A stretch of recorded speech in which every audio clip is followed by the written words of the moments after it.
अस्सलाम वालेकुम। शाह अब्दुल लतीफ़ भिटाई के एक बैत से मैं शुरू करूँगी। माण्हू सभु न सुहिणा, पखी सभु न हंज, कंहिंखे माण्हूअ मंझि अचे बूर बहार जी। इमदाद हुसैनी की किताब धूप किरण 2 हफ्ते पहले छपकर मार्केट में आई है और शहरज़ाद पब्लिकेशन ने इसे छापा है। आज हम इसी के हवाले से कुछ गुफ्तगू करेंगे और इमदाद अपनी शायरी सुनाएंगे। फहमीदा और किश्वर नाहिद इमदाद हुसैनी के बारे में कुछ वो भी उनके साथ कन्वर्सेशन असल में वो करेंगी। आई एम द मॉडरेटर, सो मैं सिर्फ इमदाद हुसैनी का थोड़ा सा तारुफ़ करा दूं। वैसे तो जैसे फहमीदा के लिए कहा गया या किश्वर, ये किसी तारुफ़ की मोहताज नहीं है, मगर हो सकता है यहाँ कुछ ऐसे लोग हों जिन्हें इमदाद हुसैनी के बारे में ज़्यादा पता ना हो, तो मैं उन्हें बता दूं कि इमदाद हुसैनी ने अपने स्कूल एज से शायरी शुरू की थी। वो सिंध के एक बहुत ही छोटे से खुशहाल गांव टिखुड़ में पैदा हुए जो दरियाए सिंध के किनारे पे आबाद है। उनके दादा सैयद असदुल्ला शाह फ़िदा एक जय्यद आलिम थे जो उर्दू, अरबी, फ़ारसी और सिंधी के बहुत खूबसूरत शायर थे। उनके दादा के छोटे भाई हाफिज़ शाह सिंधी में काफ़ी के बहुत अहम शायर थे और सिंधी में टिखुड़ एक मकतब फ़िक्र की हैसियत रखता है।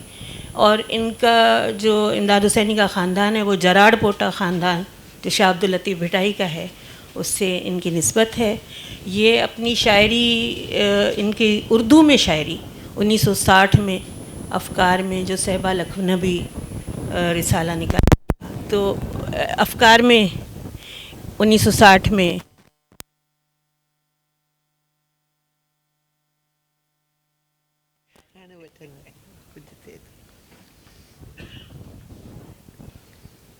एक बात और भी तो बताओ कि तुमने इनके साथ कबूल है कहा था। वो बाद में अभी आएगा, अभी आप नहीं बोले।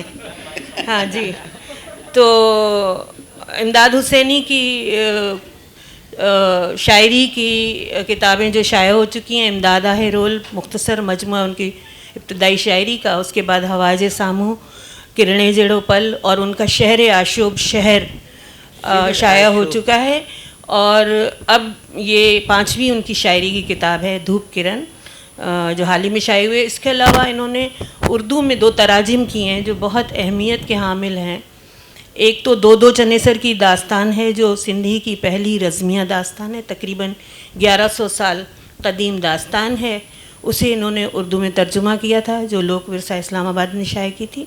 और इसके अलावा मिर्ज़ा कलीच बेग का बहुत ही एक मकबूल नावल है ज़ीनत, उसका तर्जुमा इमदाद साहब ने किया था। उसका प्रीफेस इंतज़ार हुसैन ने लिखा था और वो अकेडमी ऑफ लेटर्स इस्लामाबाद की जानिब से शाये हुई थी। इसके अलावा इनकी कुछ तालीफ़ात भी हैं। इन्होंने रेडियो के लिए, टीवी के लिए, सिंधी फ़िल्मों के लिए गीत लिखे हैं और उन में भी अपनी अदबियत को कायम रखा है। बहुत सा तहक़ीक़ी काम इन्होंने किया है। He is a critic. अखबार में इन्होंने कॉलम भी लिखे हैं, क़तात भी लिखे हैं। तो मगर basically he is a poet. और मैंने इसमें इमदाद का एक बहुत ही मुख्तसर सा एक तारुफ़ लिखा है, वो आप यकीनन पढ़ेंगे। और मैं अपने अल्फाज एज़ इट इज़ डिट्टो यहाँ पढ़ना चाहूँगी कि इमदाद हुसैनी अपने ही कुकून में बंद शायरी की रेशमी सतरें काटते रहते हैं और अपने ही वजूद पर उन्हें लपेटते रहते हैं। यूँ उनकी तमाम तर कायनात उस कुकून में समा गई है। कितना महदूद, कितना लामहदूद वुसअतों के हिसार में हूँ मैं। सो आज इस 1 घंटे के इस प्रोग्राम में मैं नहीं जानती कि उस लामहदूद शायर को हम लामहदूद कर रहे हैं कि महदूद कर रहे हैं। तो बहरहाल फहमीदा से मैं गुजारिश करूँगी कि फहमीदा कुछ इमदाद हुसैनी के बारे में अगर कहना चाहें, क्योंकि इसमें फहमीदा ने उनके बारे में लिखा है। फैज़ के तर्जुमे के हवाले से हाँ, वो फहमीदा कहेंगी, फैज़ के तर्जुमे के हवाले से फहमीदा बात करेंगी, उन्होंने पढ़ा है इसे। चलिए दोस्तों, इससे पहले अभी हम एक बलोच अदब के सेशन में बैठे थे और वो इतना ज़्यादा दुख देने वाला था, इतना ज़्यादा अफसरदा करने वाला था, क्योंकि इतने बुरे हालात चल रहे हैं और वो सब के सब उसमें रिफ्लेक्ट हो रहे थे उस वक्त कि मैं सोच रही थी जो कुछ इनके बारे में कहना, तो उसमें तो काफ़ी खुशी है। तो कोशिश करते खुशी और कोशिश करती हूँ कि मैं इनके बारे में, इमदाद हुसैनी के बारे में क्या बताऊँ। देखिए, एक ही शेर आपने सुना होगा, हम सुखन फहम हैं गालिब के तरफदार नहीं, ठीक है। तो ये एक बिल्कुल सही है और तरफदारी, लेकिन यहाँ पर थोड़ी सी तरफदारी भी है और उसकी वजह है, बात ये है कि अभी हैं तो हम लोग कराची में, लेकिन हम हैं हैदराबाद सिंध के, ठीक है ना। तो ये भी और मैं भी, हम हैदराबाद सिंध के हैं। तो इनसे जान पहचान बहुत ही पुरानी है, यानी जो मैं भी वहाँ रहती थी और ये सहर इमदाद ये मेरे कॉलेज में पढ़ती थी, मुझसे 2 साल जूनियर थी, मेरी छोटी बहन के साथ थी। तो इनका बहुत ज़बरदस्त इश्क चल रहा था उस ज़माने में इमदाद हुसैनी के साथ, और हम सब कॉलेज की लड़कियां नहायत एक्साइटेड रहती थी कि भाई अब देखिए क्या है। और ये इश्क भी ऐसा वैसा, यानी कि खून से अपना इनका नाम लिख लिख कर, ओहो कुछ न पूछे। कॉलेज में हॉस्टल की लड़कियां दिन रात बात करती थी कि अब देखो अब इसने तो क्या कर दिया, और सबको बिल्कुल यकीन था कि अब जाहिर है कि जहाँ इश्क इतना होता है शादी वादी तो होती नहीं है तो सवाल ही नहीं पैदा होता। तो बस सब ये कहती थी, एक्साइटेड बहुत रहती थी, कहती देख लो भाई इस लड़की ने तो अपने आप को बदनाम किया, अब कर रही है, तो अब क्या होगा शहर का। लेकिन हुआ क्या कि ये तो शादी भी हो गई और इस पर सबको और भी ज़्यादा शौक लगा कि शादी हो गई। अफसोस हुआ, तो ये तब पढ़ा करते थे, 40-42 साल हो गए। हाँ। तो तब से जो है वो मैं इमदाद की शायरी भी, मैं इनसे सीनियर थी चूँकि, तो जब मैं यूनिवर्सिटी जाने लगी थी, लेकिन कॉलेज के ज़माने से ही इनकी चीज़ें जो छपा करती थी, उस ज़माने में सिंध में बड़ी ज़बरदस्त नज़रियाती बहसें चल रही थीं, और एक रिसाला तहरीक अवामी तहरीक का निकलता था और दूसरा अगते कदम था जो जे सिंध वालों का।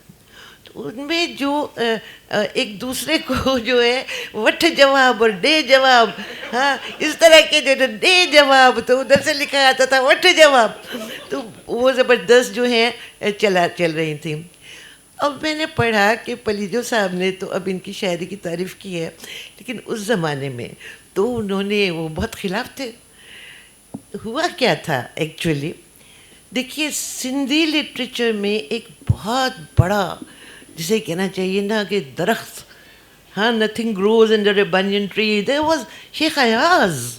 अब अयाज के सामने कौन किसका चिराग जल सकता है। उस बीच में ये एक दीवाने मस्ताने निकले और इन्होंने जो है वो अपनी मॉडर्न शायरी शुरू कर दी। तो अब उस मॉडर्न शायरी के जो थे उस ज़माने की जो थिंकिंग थी, जो बहुत ज़्यादा बहरहाल पली जो उस वक्त भी एक्सट्रीमिस्ट रहते, स्टैंड लेते थे हमेशा, तो उन्होंने कहना शुरू किया कि और इसको तो देखो और ये कैसा लिख रहा है और ये तो बिल्कुल दूसरी लाइन पे जा रहा है। इसका रियली इतना अजीबोगरीब असर कौन खड़ा रह सकता था, क्योंकि सिर्फ यही नहीं था कि अयाज बड़ा शायर था, एक सिंध के अंदर ज़बरदस्त नेशनलिस्ट तहरीक भी चल रही थी साथ साथ, जिसके साथ मॉडर्निज़म का कोई नई मेल नज़र आ रहा था। इमदाद हुसैनी, मगर वो इमदाद हुसैनी ही क्या जो अपना रास्ता छोड़ दे बदले और वहीं के वहीं जमे रहे और अपनी मॉडर्न पोइट्री करते रहे। तो मुझे याद पड़ता है पलीजो ने एक दफ़ा लिखा था कि इसका तो यानी कि क्या है कि उस तरह से गाल कट गया और यही मेरी ज़िंदगी का सबसे बड़ा मसला इस तरह से करके लिखते थे। इट वॉजंट लाइक दैट, लेकिन ये कि बिल्कुल ये जमे खड़े रहे और इन्होंने अपनी शायरी कायम रखी। इससे भी ज़्यादा ताज्जुब की बात कि ये जमे खड़े रहे, इनके इर्द गिर्द एक बाकायदा हल्का बन गया और लोगों ने तो पसंद करना शुरू कर दिया। यानी एक ऐसे दौर में जबकि इसको नामुमकिन समझा जाता था, इमदाद हुसैनी नेशनलिस्ट तहरीक से बिल्कुल अलग नहीं थे। हर सिंधी उसमें था, हर सिंधी, ये भी थे उसके अंदर, हर पढ़ा लिखा सिंधी था तो ये भी थे, और बिल्कुल उसमें इतना ही इन्वॉल्व थे जितने कि वो लोग जो कि ट्रेडिशनल पोइट्री या ट्रेडिशनल तरीके से लिख रहे थे। लेकिन ये अपने रास्ते से नहीं हटे, अपना मोड ऑफ एक्सप्रेशन जैसा चाहते थे वैसा लिखा। और वो ज़माना था जब इन्होंने बड़ा एक पूरा दौर आया है सिंधी लिटरेचर में, अगर आप देखें, जब बहुत सिंधी उस वक्त के यूथ ने बाहर का लिटरेचर बहुत पढ़ा है, Latin American literature, French literature, ये सारी चीज़ें का एक और इतना उर्दू वाले नहीं पढ़ रहे थे उस वक्त। ये 60s और 60s की बात है, आप समझें तो। हाँ, तो 60s के अंदर जो था एक बड़ी जैसे कि सुजाग जैसे हो जाए, और वो चीज़ जो है वो उनके उस वक्त के लिटरेचर में भी नज़र आ रही थी और उस पर ये कायम रहे। 60 की दहाई का फहमीदा आपने ज़िक्र किया, तो और साथ में आपने पलीजो का भी ज़िक्र किया। मैं थोड़ा सा डिसएग्री करूँगी, क्योंकि 1964 में इमदाद ने जो नज़्म हमलो लिखी थी, जिसका इलियास इश्की ने उर्दू में तर्जुमा किया, और उन्होंने अपनी जो उर्दू शायरी के तराजिम की किताब थी मौज मौज महरान, उसमें भी उसे शामिल किया था। मैं उसका आखिरी बंद यहाँ इलियास इश्की का पढ़ना चाहूँगी ताकि लोगों को अंदाज़ा हो कि 60 की दहाई में इमदाद कितनी बड़ी शायरी कर रहे थे। When he was just 24 years old. सर्द और तेज़ हवा देती है दर पे दस्तक, कोई है भी कि हो इस शहर के मातम में शरीक, चीखी कोई सही जश्न जहन्नुम में शरीक, दर जिंदा हुआ आहिस्ता सिवा आखिरकार, जर्द महताब उठा तारों की जंजीर कटी, हुए अफलाक के फिर दार और रसन आवेज़ां, फिर कहीं यादों की ताबूत में उतरा है जैन, दिल के बगदाद को तातारियों ने लूट लिया, दिल के बगदाद को तातारियों ने लूट लिया, मांग में सिंध के ख़तरे से मची चीखो पुकार, मस्त आँखों की जमीला का तबस्सुम था न अश्क, खून में सुर्ख था सीने का मुक़द्दस कांगो, हिरोशिमा में हुए एटमी दज्जाल आबाद, आरजुओं की सुरैया का मुक़द्दर थी तलाक, बख्त का शोख कैनेडी हुआ गोली का शिकार, ताज महलों के कमल रोए सवेरों के लिए, ताज महलों के कमल रोए सवेरों के लिए, हर गुनाहगार मोहब्बत का है अंजाम यही, हर तरफदार सदाकत पे यही तोहमत है, हर वफादार मोहब्बत पे है इल्ज़ाम यही। किश्वर आपा, आप इमदाद के बारे में या इनकी शायरी के हवाले से कुछ।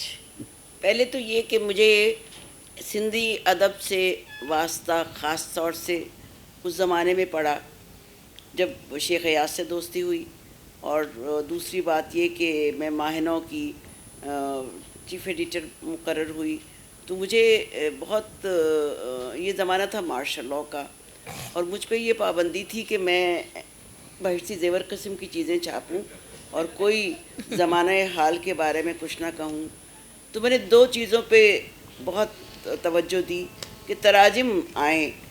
अब सिंधी अदब के तराजिम आ रहे हैं और बलोची अदब के तराजिम आ रहे हैं और जर्मन और इटालियन और फ्रेंच लिटरेचर के तराजिम आ रहे हैं, इसी तरह के कि जिसमें के कफस की तीलियाँ हैं और जिसमें के रंजो मोहन है और जुल्म इंसाफ के बारे में है। तो वो लोग कहते थे कि ये चीज़ें क्यों छप रही है। मैंने कहा ये 100 साल पहले, ये 50 साल पहले लोगों ने लिखा था, आज की हुकूमत के बारे में तो कुछ नहीं कह रहे ना।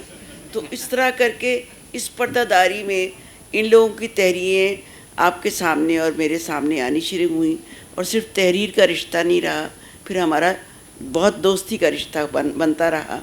और उसमें ये बात जो है कि वो ज़माना हम लोगों की ज़माना शायरी का ज़माना एक ही है, और वो उसमें नए लबो लहजे और नए इस्तारे हमारे ज़माने में आए। तो ये हम इनकी शायरी पढ़ते थे तो लगता था जैसे सलीमुर रहमान कर रहे हैं या वहाँ पे बैठे हुए सलीम शाहिद कर रहे हैं, एक जैसी नज़में, एक जैसा कफ़स का इशारा, मसलन हयात है या हयात है या कोई गैस चेम्बर, बटन दबाने के देर है, सिर्फ रगों में खून नहीं पेट्रोल का बहाव है। अब ये इस ज़माने में तो नहीं कहा इस ज़माने में भी कहा जा सकता है, लेकिन ये उस ज़माने की शायरी है जिस ज़माने में इतनी कैदोबंद थी। मेरे पास जब मुझे पर्चा मुरतब करती थी तो मुरतब करने के बाद उसमें लिख दिया, मोहर लग दी थी सेंसर बोर्ड की, तो मैं फहमीदा रियाज की जगह में रशीदा रियाज लिख देती थी, तो पास होके आ जाता था। फिर वो चेपी लगा के तो वो उसको फहमीदा कर देती थी, कुछ नहीं उन्हें पता चलता था क्या छपा है क्या नहीं। इस तरह जितनी सिंधी अदब या बलोची अदब से इंतखाब था, ये नहीं लिखती थी मैं नज़्म का नाम लिख देती थी, लेकिन जब इंतखाब बाद में लिखती थी ताकि वो फ़ौरन उसके ऊपर शक की निगाह पड़ जाती थी। तो हमारी सारों की ज़ुबानों पे शक की निगाह अदब पे ख़ास तौर से पड़ती रही है, हमारे हाकिमों की और लोगों की, और ये नहीं समझते रहे कि अदब लिखने वाला अपनी आँखों से सिर्फ देखता ही नहीं, जो सोचता है उसको लफ्ज़ों में बयान भी करता है। इमदाद हुसैनी की जानिब हम चलेंगे, और मैं अगर ये कहूँ कि रातों को जाग कर दूधिया सुबह करने वाले इस शायर के उन रत जगहों की मैं गवाह हूँ जिनमें उन्होंने ऐसी नज़में तख्लीक की हैं। ज़ख्म को नज़्म करना सारी रात, ज़ख्म को नज़्म करना सारी रात, घाव को गीत करना सारा दिन, यूं गुज़रता रहा मेरा जीवन। सो आज के शायर इमदाद हुसैनी। फ़हमीदा ने इतनी बातें की, तहरीक की बातें की, और ये जो सिंधी ज़बान के लिए तहरीक थी वो सिंधी शायरों, अदीबों, कहानीकारों और दानिश्वरों ने शुरू की थी। इसमें किसी सियासी लड़े का हाथ नहीं था, धड़े का हाथ नहीं था, और फिर ये आस्ते आस्ते आगे चलकर वन्यून के ख़िलाफ़ हो गई। और ये एक अजीब बात है, जैसे ये हम सुनते हैं कि दीवार पे बाल जितनी तेज़ी से आप लगाएंगे बाल उतनी तेज़ी से वापस आएगा। तो जितनी पाबंदियाँ अयूब खान के दौर में थीं इजहार राय के बारे में, आज़ादी इजहार राय के बारे में, उतनी ही ज़्यादा पावरफुल शायरी और तहरीकें उस दौर में वन्यून के दौर में चली। पलीजो के हवाले से इन्होंने बात की। मुझे याद है हम सिंधी अदबी संगत की जो मीटिंगें होती थीं, कभी किसी फुटपाथ पे, कभी बेसंतहाल के चबूतरे में, कहीं किसी होटल में, सीआईडी वाले हमारे पीछा करते थे और कुछ आकर बैठ भी जाते थे। तो मैंने वहाँ एक नज़्म पढ़ी थी, मुख्तसर सी नज़्म है। उहो ॾींहुं जंहिं ॾींहुं जे लाइ तूं आऊं रातिनि जो रातियूं अखियुनि में कटे था छॾियूं, उहो ॾींहुं थींदो बि या कोन थींदो। इतनी नज़्म थी। अब पलीजो साहब की जब बारी आई इस पर बोलने के लिए, तो वो सारी मीटिंग सिर्फ इसी नज़्म पर बोलते रहे कि इसमें मायूसी है। ऐसे तो अब मसला ये है कि अगर मैं इस आखिरी लाइन के बाद वो ॾींहुं थींदो भी या कोन थींदो के बाद अगर मैं ये लिखता कि ज़रूर होगा, तो मायूसी खत्म। कुछ तो पढ़ने वाले के लिए भी हम छोड़ें, पढ़ने वाला खुद ये कहे कि भाई दिन ज़रूर हो, हर रात के बाद दिन होता है। इसी तरीके से शहर ने जैसे मेरे उर्दू तराजुम के बारे में ज़ीनत के हवाले से और दो चनेसर के हवाले से कहा, तो ज़ीनत 1918वीं सदी के हैदराबाद का उसमें ज़िक्र है। ज़बान भी वही है, किरदार भी वही हैं, लोकेशंस भी वही हैं। अभी तो हैदराबाद तबाह हो गया है, जैसे हमारे दूसरे शहर तबाह होने शुरू हो गए हैं। तो उसको तर्जमा करना मेरे लिए एजाज़ की बात भी थी और एक मुश्किल भी था। और इसी तरह 11वीं सदी की दो चनेसर की वीर गाथा, एपिक पोइट्री, और उसमें 11वीं सदी के भागू भान ने जो कही है वो, और कल किसी ने शायद पूछा था यहाँ किसी से, अजराबाद से शायद, नसरी नज़म के हवाले से, उसमें नसरी पोर्शन भी आते हैं। नसरी पोर्शन कहकर फिर वो शायरी पर आते हैं, तो उसको तर्जमा करना भी बड़ी, और अब जब फैज़ को मैंने सिंधी में तर्जमा किया है तो ये मेरे लिए एक अलग सा तजर्बा है। लेकिन इमदाद, ये अगर 11वीं सदी का है तो ये फिर कौन सी ओरिजिनल, तो स्क्रिप्ट इसकी कोई और होगी? नहीं, तब तक- नहीं, स्क्रिप्टिंग इसकी बाद में हुई है। तो यानी बाद में ये जो यानी मौजूदा सिंधी स्क्रिप्ट है उसमें लिखा है। गायकी से ये हमारे यहाँ पहुंची है, जो सदियों से गाई जाती है। नहीं, सिंधी में। सिंधी में ये चंद्र बरदई के हम असर थे सिंधी के, ये भागू भान और सुमन चारण दो थे। ये भट्ट और चारण जो गाते रहते हैं किस्से कहानियाँ, वो उसी को उन्होंने, वो उनका दो के दरबार का मंगनहार जिसको हम बोलते हैं, पोएट लॉरिएट, ये उनके शिजरे याद रखते थे, वो भी पोइट्री में। और ये जंगों का जो हाल वाल होता था वो भी शायरी में वो करते थे और वो गाते थे उसको जी। जो अब हमें कुछ शायरी भी आप सुनाइए। मैं एक नज़्म आपको सुनाता हूँ, सिंधी में सुनाता हूँ, और ये नज़्म बहुत पुरानी है जो कहीं छपी नहीं है।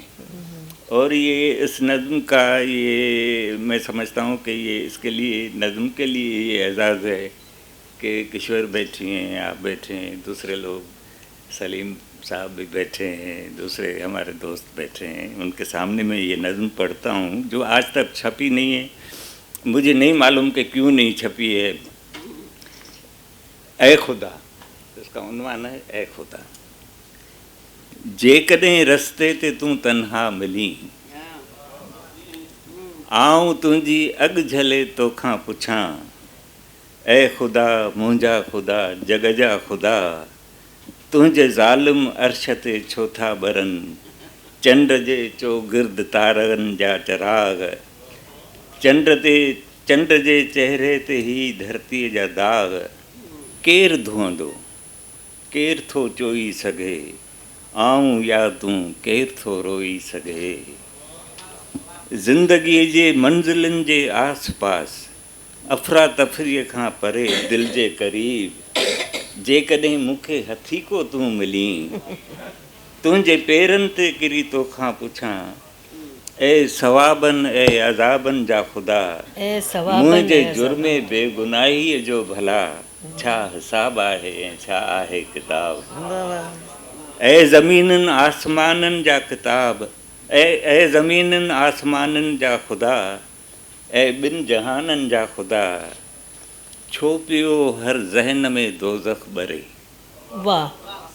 छो पियो हर ज़हन में दोज़ख ॿरे, रख थिया आहिनि पिया जन्नत जा ख़्वाब, छा अज़ाब आहे ऐं छा आहे सवाब।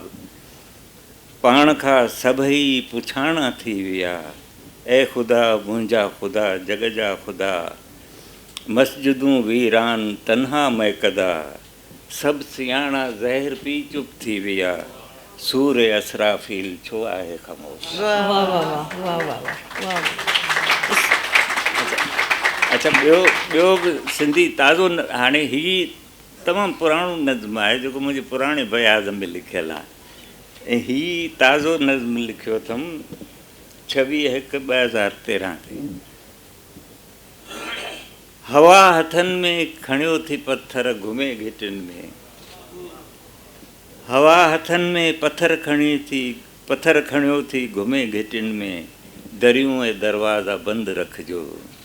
हवा खे छा आहे, हवा त कंहिंजी बि दोस्त न आहे। वाह वाह। हवा खे छा आहे, हवा त कंहिंजी बि दोस्त न आहे, मगर कॾहिं दोस्त दोस्तीअ में हवा जीअं ई सलूक कनि था। मगर कॾहिं दोस्त दोस्तीअ में हवा जीअं ई सलूक कनि था, ऐं ॾिसंदे ॾिसंदे जॾहिं बदिलजी उहे वञनि था त पथरनि वांगियां असांजे ई खस्ता तन ते वसण लॻनि था। बिना पुछे ज़ख़्म ज़ख़्म तन लाइ मुफ़्त में पोइ लूण जूं से लपूं थियनि था। वाह वाह। ऐं मुर्की बुरकण ऐं बुरके मुरकण जी तर्ज़ ईजाद पाण कनि था ऐं पंहिंजी पर में हवा खां अॻिते वधी वञनि था। किथे वञी पोइ पाण मुंहुं भर किरी पवनि। वाह वाह वाह। धूप किरण में से आप अपनी शार हमें ज़रूर सुनाएं ऑडियंस को।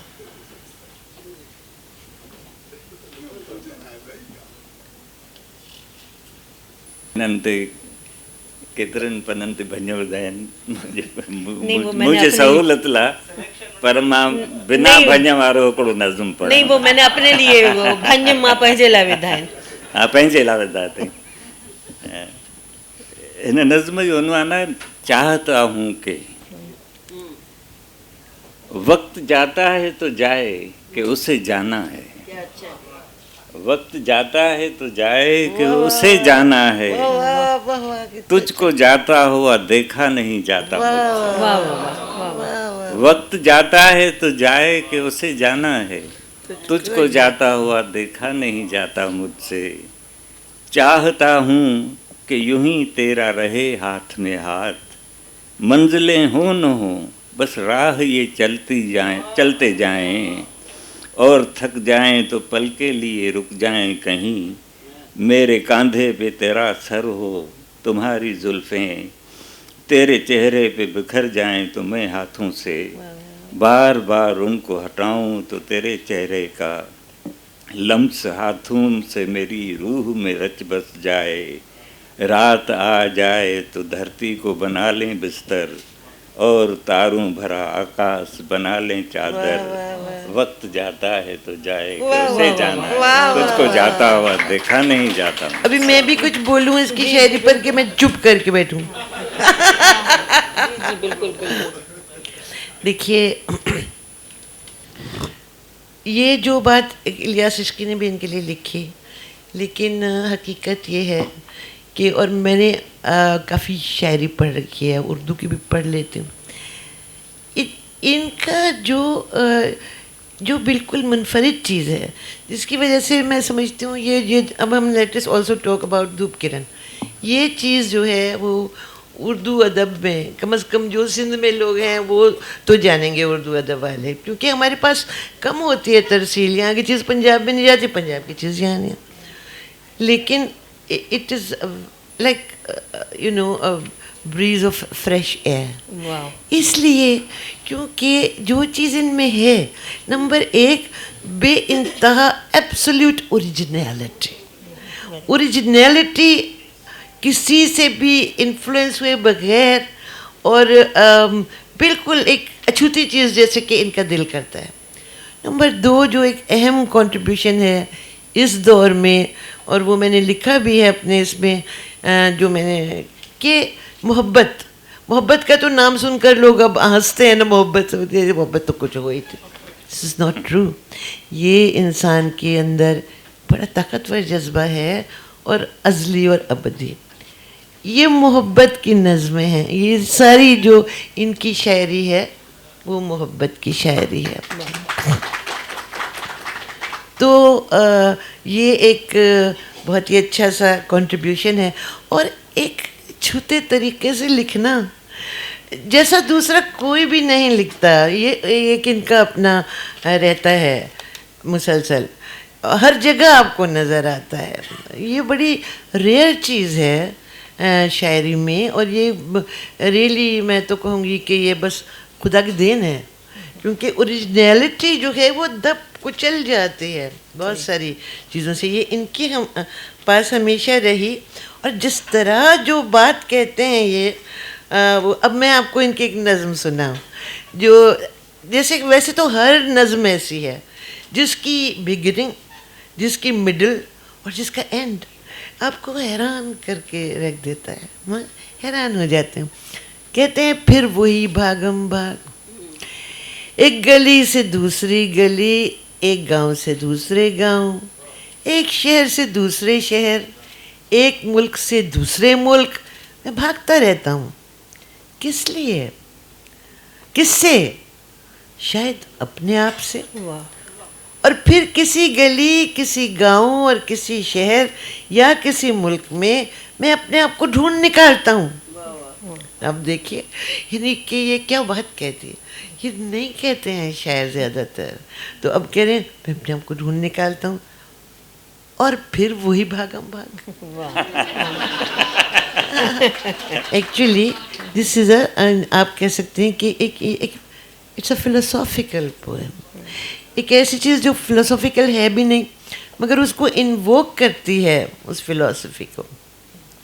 तो बहुत ही मुनफरिद, वेरी इंडिविजुअलिस्टिक सलाहियतों के ये शायर हैं।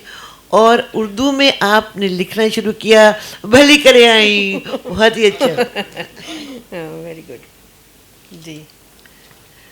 तो ये इमदाद हुसैनी जैसे और भी सिंधी के अंदर लिख रही हैं, और औरतें ज़्यादा अच्छा लिख रही है, या ये मैंने उनको ज़्यादा पढ़ा है। लेकिन ये कि रियली हम जैसे जो उर्दू के कारी हैं तो वो मिस करते हैं, लव पोइट्री नहीं लिखी जा रही है, बहुत अरसे से नहीं लिखी जा रही है।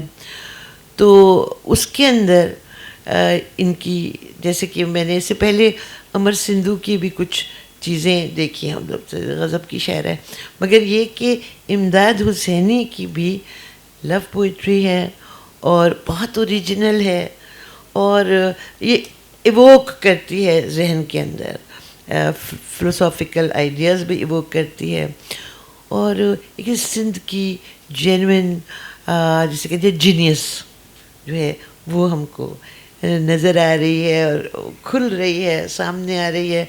और काश के ऐसा हो सके, मैं इंडिया जाने लगी हूँ आजकल, तो अब मेरा हर चीज़ को देखकर दिल चाहता है कि इसको हिंदी में छपना चाहिए। तो बल्कि मैंने जो शेख अयाज की भी की थे तर्जुमे, तो बिल्कुल वो हिंदी में छपना चाहिए क्योंकि उन लोगों तक पहुंचना चाहिए। तो इसको देख के भी मेरे तो दिल में यही आया कि इसको हिंदी में छपना चाहिए, देवनागरी में आना चाहिए। इमदाद साहब, आप कुछ अपनी इसमें मैं ये अर्ज कर दूं कि हम जो लिखने वाले हैं ये इनकी सोच भी एक होती है, दर्द भी एक होता है, मुश्तरका जो दर्द है हमारा। अब वन्यून के दौर में जैसे अयूब खान का दौर था, मार्शल्ला का दौर था, तो उसमें मिसाल के तौर पर एक मेरी नज़्म उन दोनों छपी थी रोम शहर में। यानी बात हम यहाँ की कर रहे थे, लेकिन रोम को हमने उसमें रोम शहर में तो अहिड़ी कहिड़ी शइ हुई जंहिंखे तूं अनमोल चईं हा, कहिड़े सीज़र जो चोहो हो जंहिंखे रंग रतोल चवीं हा, कहिड़ी कलूपतरा जो सीनू आछी हा एहसान करी हा, कहिड़े अंतोनी जो सपनू तो हो जो मान करी हा, तुंहिंजे सभिनी छोके सन में हो त ब्रूटस जो खंजर हो, पोइ बि तुंहिंजे हट ते हुजूं माण्हू माण्हू ॼण सीज़र। त इहे शयूं उन दौर में उन्हनि जे मथे खां मथां गुज़री वेंदियूं हुयूं। इहो बिल्कुलु ईअं आहे जी लतीफ़ साईं जो दौर बि ॾाढो हिकिड़ो ॾुखियो दौर हो, मौजूदा दौर खां बि ॾुखियो हो, क्योंकि उस वक्त शाह लतीफ़ के दौर में न तो मीडिया था, न प्रिंट मीडिया था, न इलेक्ट्रॉनिक मीडिया था। जो जुल्म ज़्यादती होती थी, यानी मैं आपको ये बताऊं कि शाह इनायत शहीद को जब शहीद किया गया, जिसने नारा ये दिया था जो बोता है वो खाता है, और ये मार्क्स से पहले का नारा है, तो उनको जब कुरान बीच में रखकर सुलह के लिए उसको बुलाया गया, फिर उसको शहीद किया गया, इज्तिमाई कब्रें बनी हुई हैं वहाँ पर। तो उसके बाद ये अरगून और तुरखान और ये कलोड़ा पीरियड की बात है, कलोड़ों की और मुग़लों की फ़ौजें जब वापस हो रही थीं, तो रास्ते में जो मस्जिदें थी, मदारस थे, उसमें जो जमायती नमाज पढ़ रहे थे, पेशमाम थे,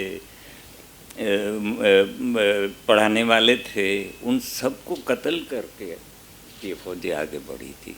आपकी एक गज़ल का मुझे शेर याद आ रहा है, अरगूनों से तरखानों से दौर ये मुश्किल आया दौर ये मुश्किल आया है। इसमें है आपकी गज़ल, तो आप कुछ इसमें से अपना कलाम सुनाएं।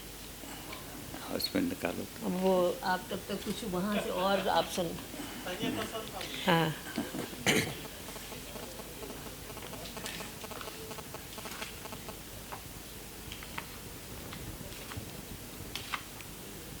ये मेरे पास आ गया है। अरगूनों तरखानों मुग़लों से दौर कठिन ये आया है, पूरब पश्चिम की खैर नहीं, दक्खन उत्तर की खैर नहीं, बम गोले का दीन धर्म क्या, बारूद जला देता है सब, गुरुद्वारे गिरजा घर की, मस्जिद मंदिर की खैर नहीं। जी, इमदाद साहब अपनी पसंद से एक नज़्म मैं सुना दूं।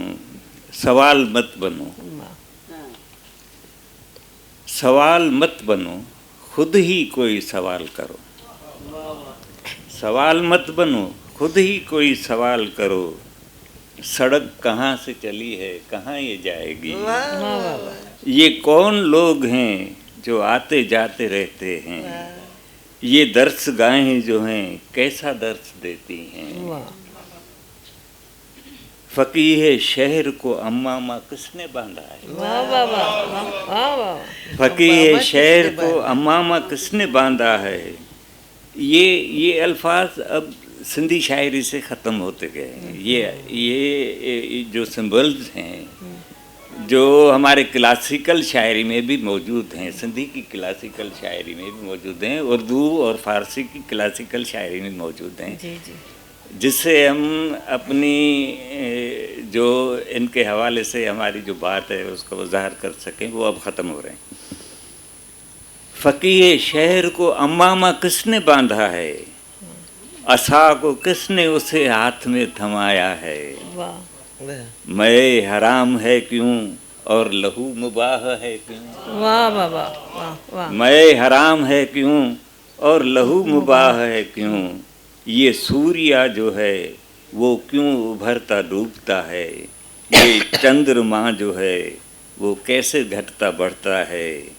अनाज बोता है जो और कपास उगाता है, वो भूखा सोता है क्यों और नंगा फिरता है क्यों। सवाल मत बनो, खुद ही कोई सवाल करो। वाह वाह फिर वाह पढ़ो।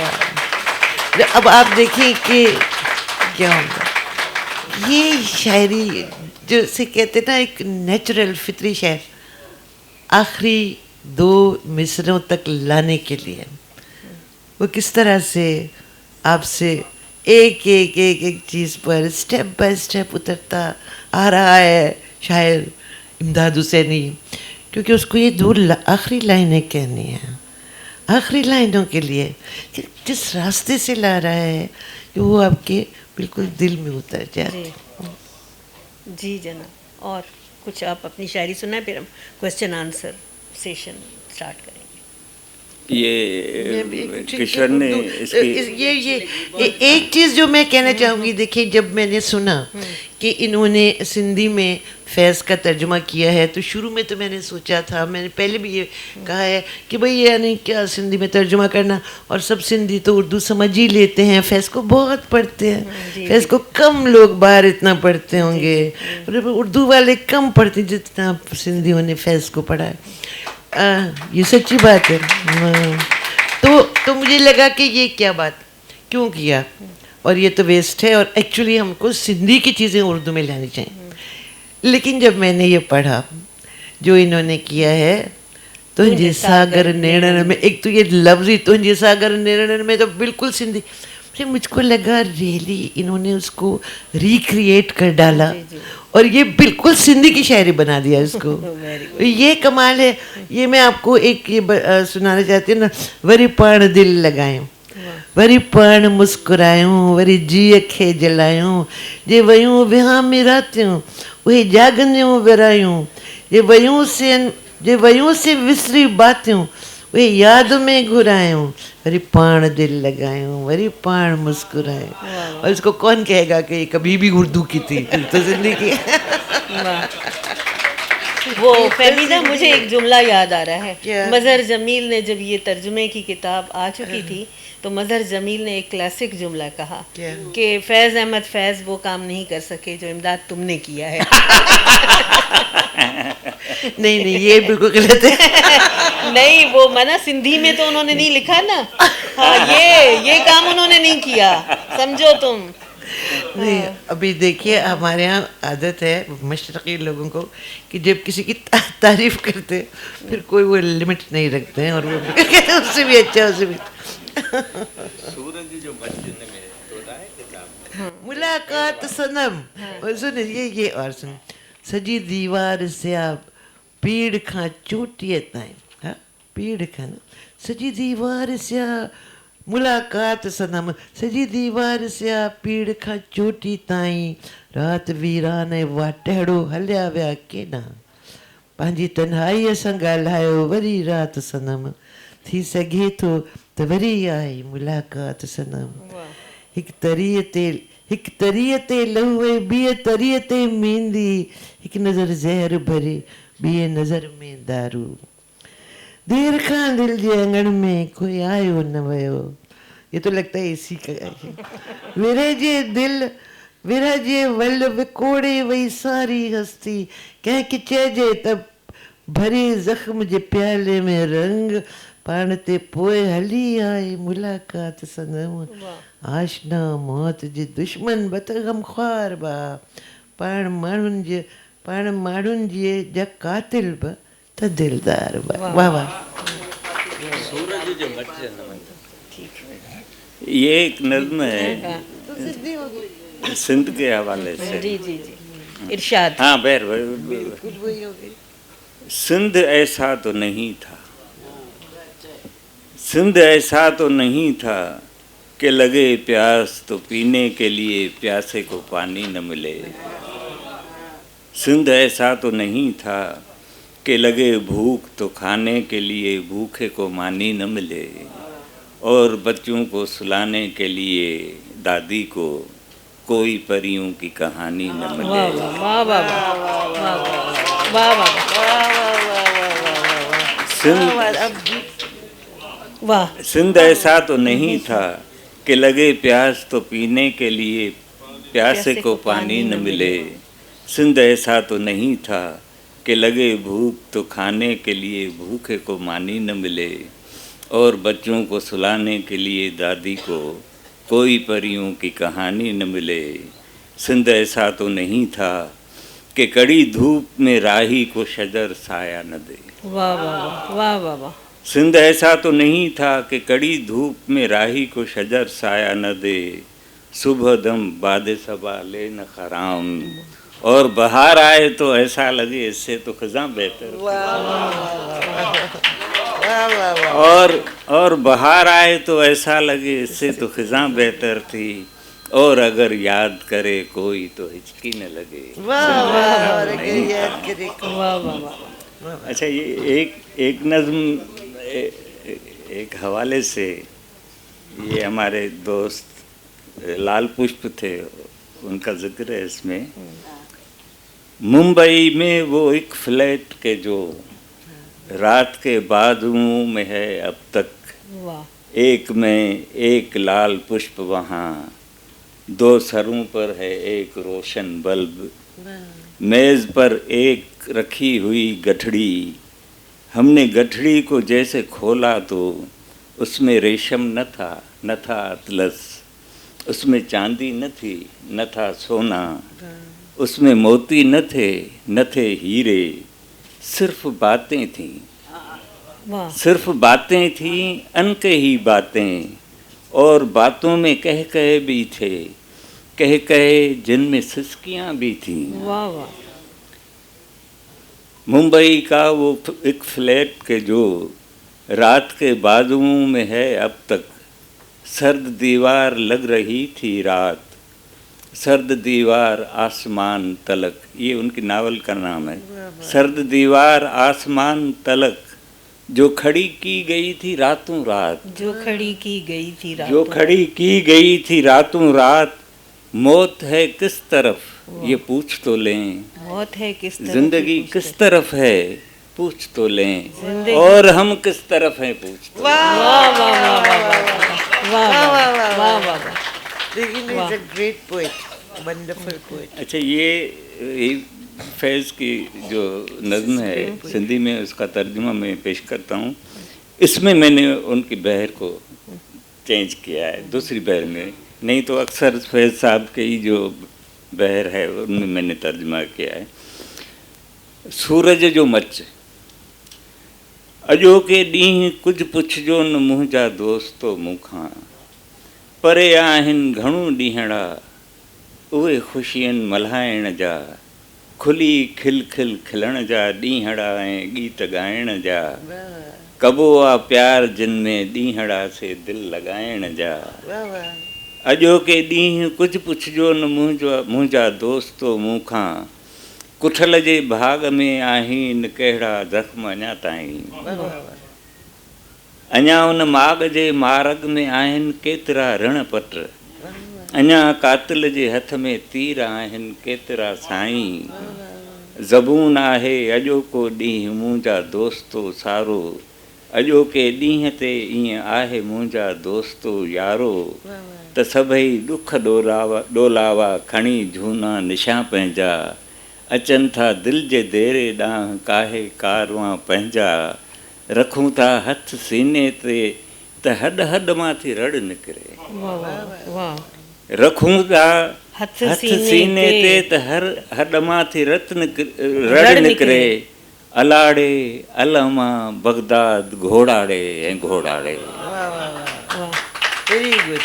अॼो के ॾींहुं कुझु पुछजो न मुंहिंजा दोस्तो मूंखां, त कॾहिं रत में रेटा संदव फाटल अलम खॼंदा, त नेज़े पांद सिज ते से अलम कॾहिं रक़म थींदा, ऐं रत जो समुंड झागे पार पवंदा ऐं कदम वधंदा, अॼोके ॾींहं जा सभु ग़म उन्हीअ में धोपजी वेंदा, समूरा ॾुख ॾोलावा समूरा सूर ऐं सख़्तियूं, परे आ केतिरो उन हश्र जे सूरज जो मच यारो, जो ओगाछे छॾींदो ॾेह ऐं परॾेह सच सारो, जो ओगाछे छॾींदो ॾेह ऐं परॾेह सच सारो, यकीन आहे त हिकिड़े ॾींहुं वरंदो पांह जो वारो, अॼोको ॾींहुं अॼोके ॾींहुं मूंखां कुझु न पुछजो यार। वाह। देखिए the important part of this Kishwar, इसमें एक लाइन भी ऐसी नहीं है जो फैज़ की तर्जुमा नहीं, उन्हीं का तर्जुमा है, उन्हीं। लेकिन अब तो ये बिल्कुल सिंधी हो गया, ये इसका कमाल है। इसका कमाल ये है कि इन्होंने इसमें जो बिल्कुल सिंधी एक्सप्रेशन है वो डाल दिया, और एक एक लफ्ज़ तर्जुमा है। क्योंकि अगर ये अपनी तरफ से उसमें डालती फिर वो चीज़ नहीं रहती ना, फिर वो तो बेईमानी हो जाती ना, कुछ और हो जाता। लेकिन इसमें एक एक लाइन उनका ही तर्जुमा है, लेकिन वो किस तरह इनके अंदर गई और वहाँ से दोबारा से निकली, तो अब वो एक सिंधी की चीज़ बन के निकली। This is the wonder of translation. जी जी। अच्छा, उसमें ये मैं अर्ज़ कर दूं कि फैज़ के तर्जमे के लिए जब मेरा नाम पुकारा गया था, वो 1910 में 11 में फैज़ सदी हुई। फैज़ सदी के हवाले से एक फंक्शन था सिंध म्यूज़ियम में, हैदराबाद सिंध में। तो पोशनी साहब हैं, ज़फ़रुल्लाह पोशनी, जो फैज़ के साथ जेल में भी रहे थे, तो उन्होंने तकरीर करते हुए ये कहा कि फैज़ को सिंधी में तर्जुमा करना चाहिए, तो हाल से मेरा नाम पुकारा गया। और मैंने उसी वक्त भी इनकार किया था, जैसे फहमीदा ने कहा कि फैज़ को सिंधी में सिंधी पढ़ सकते हैं, समझ सकते हैं, और अपने जलसे जुलूसों में भी फैज़ को पढ़ते रहते हैं। और ये भी मेरे जहन में था कि फैज़ बड़ा मुश्किल शायर है, उसको सिंधी में कैसे तर्जुमा किया जा सकता है। तो उनका मशहूर कथा जो है जैसे बीमार को बेवजह करार आ जाए, अब उसका तर्जुमा मैं आपके सामने पेश करता हूँ। ये बताइए कि तुंहिंजी विसरियल सार रात जो मन में आई ईअं, वाह वाह वाह। तुंहिंजी विसरियल सार रात जो मन में आई ईअं, होरियां पैर धरे थी बसंत बन में जिए। वाह होरियां पैर धरे थी बसंत बन में जिए। माठ मेठ में ठरे बर में हीर गुलेती किए। वाह वाह हरू भरू आराम अचे तो जीअं अघे खेती। वाह वाह वाह आख़िर में हिकिड़ो नज़्म फैज़ साहब जो हिकिड़ो नज़्म। नहीं, वो आप उसमें से धूप किरण में से कुछ सुनाए। अच्छा, धूप मजीद। हाँ, मजीद मजीद और अभी प्यास नहीं बुझी। सिंधी में एक सिंथ है भाई, और ये फोक में भी है, क्लासिकल में भी है, मॉडर्न एज में भी लिखी गई है। मैं एक ये असल में बात कहना चाह रही थी कि आपकी शायरी में बच्चे का जो आप इस्तारा बार बार लाते हैं, हाँ, तो उस हवाले से मेरे ख्याल में ये वाई है। तो वो उसको वाई को मैंने उर्दू में इंट्रोड्यूस जैसे किया है। सब बेकार सब बेकार, हाँ पर एक बच्चे के सिवा। सब बेकार, हाँ पर एक बच्चे के सिवा। यूं तो जीवन ढोया सबने खाली पीली बार, हाँ पर एक बच्चे के सिवा। यूं तो सूना सूना सा है सारा ही संसार, हाँ पर एक बच्चे के सिवा। यूं तो है मकड़ी का जाला हर रिश्ता है यार, हाँ पर एक बच्चे के सिवा। कुछ भी नहीं है, कुछ भी नहीं है, उरले परले पार, हाँ पर एक बच्चे के सिवा। यूं तो ऐसा कैसा सपना होता जो साकार, हाँ पर एक बच्चे के सिवा। यूं तो है बस जन्म मरण ही जीवन का विस्तार, हाँ पर एक बच्चे के सिवा। सब बेकार सब बेकार, हाँ पर एक बच्चे के सिवा। उन्होंने कहा क्वेश्चन आंसर सेशन के लिए टाइम नहीं है, मगर चूंकि 4 मिनट हैं तो 1 मिनट में कोई अगर क्वेश्चन और आंसर एक हाँ एक सवाल।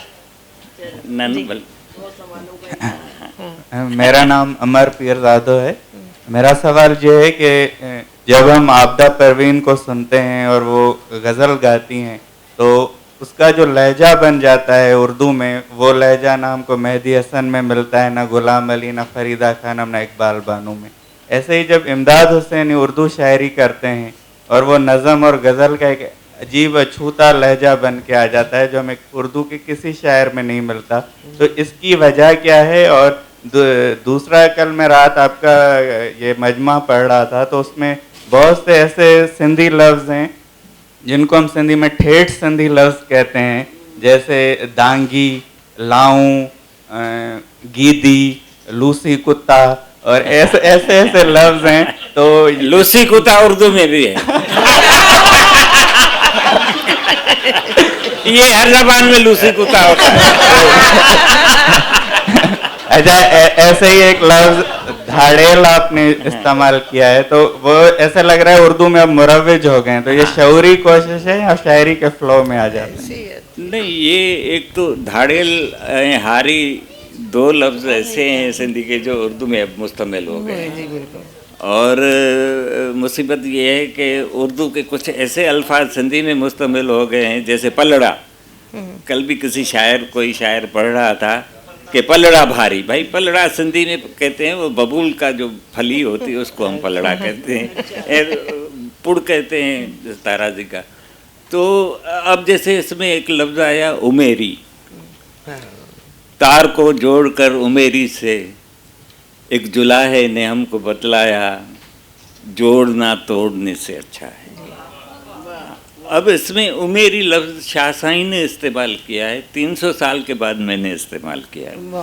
और उसका मैंने उसके नीचे उसकी माने भी लिखी है कि जुलाहों की इस्तिलाह है अशहद उंगली और अंगूठे को जीभ से छुआ कर उसकी पिक से जो है वो टूटे हुए तार को जोड़ देते हैं। फलस्तीनी बच्चा पढ़ के तो ये कभी कभी ऐसे अल्फाज गोठ धाड़ेल, गोठ लफ्ज़, पहलवान गोठ कराची में भी है, सचल गोठ कहते हैं।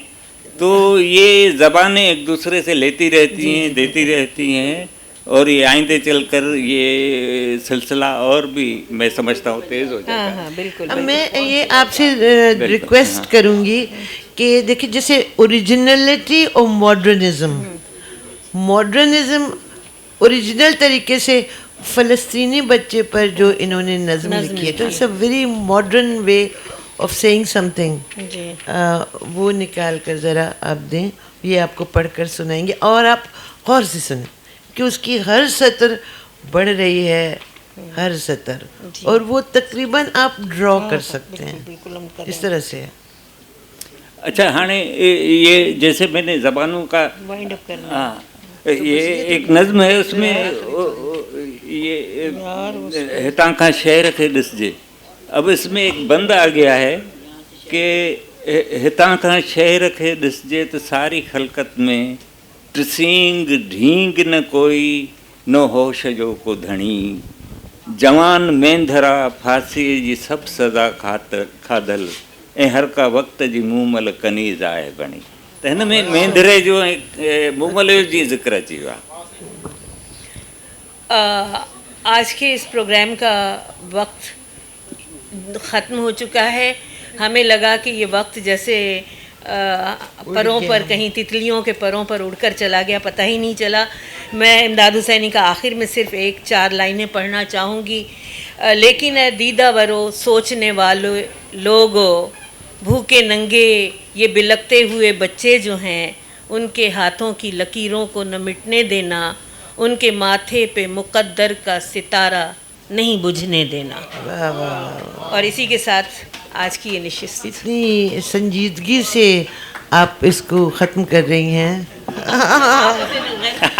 मेरे गैर संजय, मेरा इनके साथ एक बहुत रिश्ता ये है कि जब भी मैं बाहर जाती हूँ और एक सिगरेट जलाती हूँ तो माचिस भूल आई होती हूँ, एक हाथ पीछे से आता है और वो इनका हिकिड़ी सिगरेट हम लोग मवाली हैं। हिकिड़ो सिगरेट त पी सघिजे थो।